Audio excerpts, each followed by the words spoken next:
Pour la troisième fois, Jésus se manifeste à ses disciples. Et pour nous, depuis Pâques, il continue de se manifester à ceux qu'il choisit pour en faire ses témoins. Non pas tous, mais quelques-uns, précise saint Jean. Non pas parce qu'ils seraient meilleurs que les autres, mais parce que ces quelques-uns deviennent témoins de sa résurrection. Frères et sœurs, si nous sommes là ce matin, c'est parce que nous faisons partie de ces quelques-uns. Certains pourraient dire « Pourquoi moi ?» Simplement parce que c'est le désir et la grâce de Dieu. Nous l'avons entendu dans le livre des Actes des Apôtres, le dimanche de Pâques. Dieu l'a ressuscité, il lui a donné de se montrer non pas à tout le peuple, mais seulement aux témoins que Dieu avait choisis d'avance, à nous qui avons mangé et bu avec lui après sa résurrection. Ainsi, durant le temps pascal, nous contemplons les signes que Jésus ressuscité donne pour se faire reconnaître à ceux à qui il a choisi de se manifester, pour les envoyer annoncer l'évangile de la résurrection, qui annonce notre résurrection. Souvenez-vous, dimanche dernier, Jésus a convaincu Thomas pour qu'il devienne croyant, en l'invitant à toucher ses mains et son côté ouvert.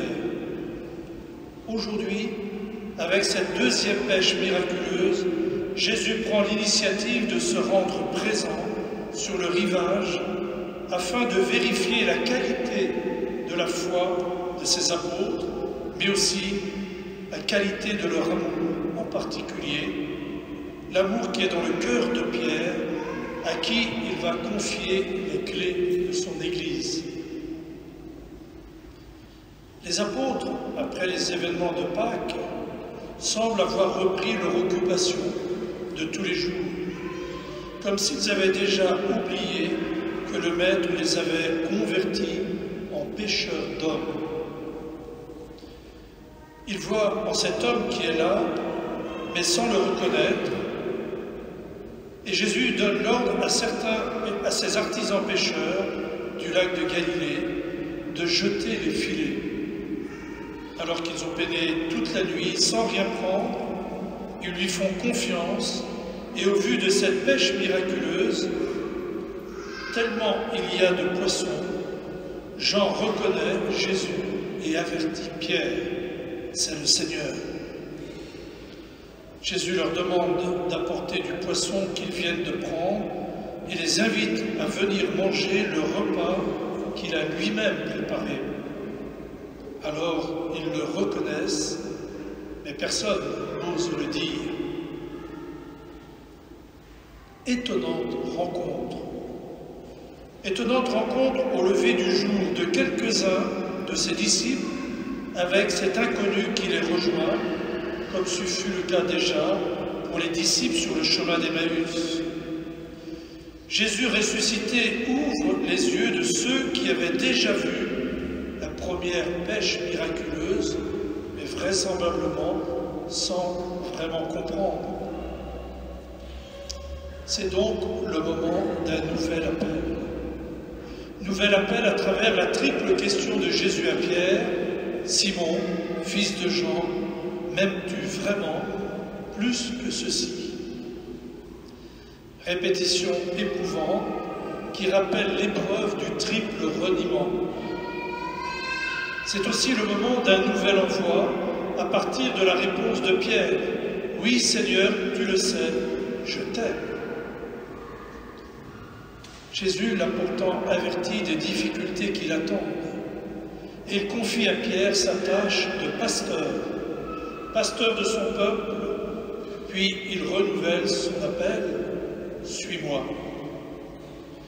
Il en fait un disciple missionnaire qui partage désormais la charge pastorale de celui qui est l'unique et bon pasteur, le berger qui donne sa vie pour ses brebis.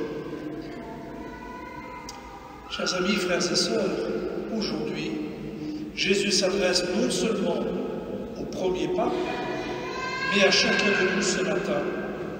Comme à chaque messe, il nous invite et s'invite réellement présents au milieu de nous, rassemblés en son nom. Comme vous l'avez manifesté d'ailleurs dès le début de cette messe, lorsque la croix est passée au milieu de vous, en faisant sur vous le signe de la croix. C'est l'occasion de le rappeler, parce que certains ne savent pas forcément.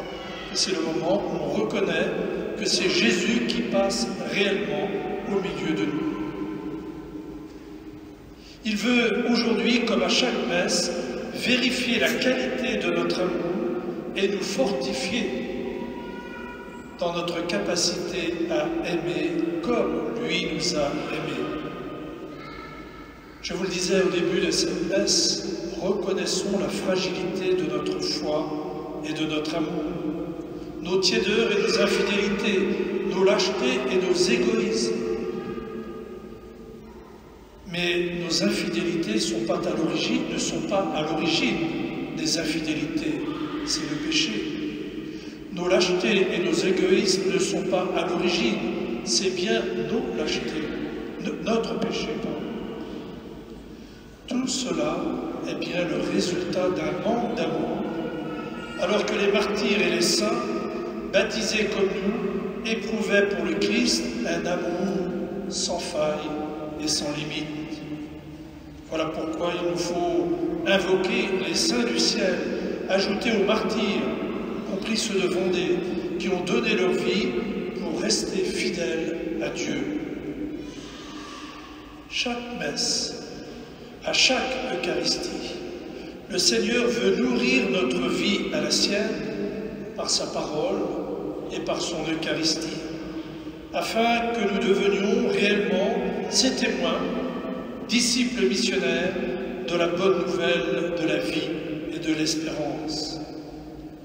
L'Eucharistie structure l'Église, lui donne son unité et révèle sa nature missionnaire. La nature de l'Église, ce n'est pas d'abord de rassembler comme nous le faisons, même si c'est indispensable. La nature de l'Église, c'est d'être missionnaire. Ce que nous entendons dans nos églises, nous avons à l'annoncer, à porter la bonne nouvelle du salut auprès de ceux qui aujourd'hui n'en entendent pas parler. Cette pêche miraculeuse, cette pêche nocturne symbolise le travail de l'évangélisation, avec les efforts mystérieusement stériles des disciples, qui rappellent qu'il faut jeter constamment les filets et pour nous annoncer sans cesse et sans retenue l'Évangile, en nous mettant à l'école du Christ ressuscité pour devenir missionnaires. Jésus nous invite pour nous envoyer comme témoins de la paix dans ce monde marqué par la violence. Il veut réveiller notre foi et fortifier notre capacité à aimer pour être et devenir des artisans de la fraternité là où il y a de l'individualisme. Vivre la charité là où domine le chacun pour soi. Là où le respect de la vie et de l'amour sont méprisés.